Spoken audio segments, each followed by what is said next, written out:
பிறக்கக்கூடிய ஒவ்வொரு குழந்தையும் அந்த இஸ்லாம் என்கிற இயற்கையான மார்க்கத்திலே தான் பிறக்குகிறது. அதை யகூதிகளாகவும் அதை நசாராணிகளாகவும் இந்த உலகத்தில் அந்த குழந்தையை இந்த பெற்றோர்கள் தான் தன்னுடைய வரம்பு மீறி தன்னுடைய குழந்தைகளை பராமரித்துக் கொண்டிருக்கிறார்கள். தன்னுடைய குழந்தையின் விடயத்தில் ஒவ்வொரு பெற்றோர்களும் விசாரிக்கப்படுவீர்கள் என்பதை எந்த பெற்றோர்களும் மறந்து விடாதீர்கள்.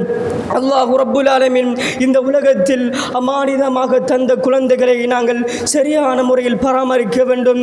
அந்த குழந்தை வளர்ந்து வாலிபனாக வருகிற நேரத்தில் எத்தனையோ வாலிபர்கள், எத்தனையோ வாலிப பெண்மணிகள் அல்லாஹ்வுடைய மார்க்கத்தை மறந்து, அல்லாஹ்வுடைய தூதருடைய மார்க்கத்தை மறந்து, அந்த சஹாபாக்களின் தியாகங்களை எல்லாம் மறந்து தன்னுடைய வாழ்க்கையை இந்த உலக இன்பங்களுக்காக அர்ப்பணித்துக் கொண்டிருக்கிறார்கள்.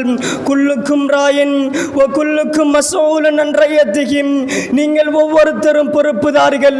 உங்களுடைய பொறுப்புகளை பற்றி நாளைக்கு மறுமை நாளையில் அல்லாஹ்விடத்திலே விசாரிக்கப்படுவீர்கள் என்பதை ஒவ்வொரு பெற்றோர்களும் புரிந்து கொள்ளுங்கள். சகோதரர்களே, எங்களுடைய மனைவியினுடைய விடயத்தில், எங்களுடைய பெண் குழந்தைகளுடைய விடயத்தில், எங்களுடைய ஆண் குழந்தைகளுடைய விடயத்தில் அல்லாஹ்விடத்திலே நீங்கள் விசாரிக்கப்படுவீர்கள்.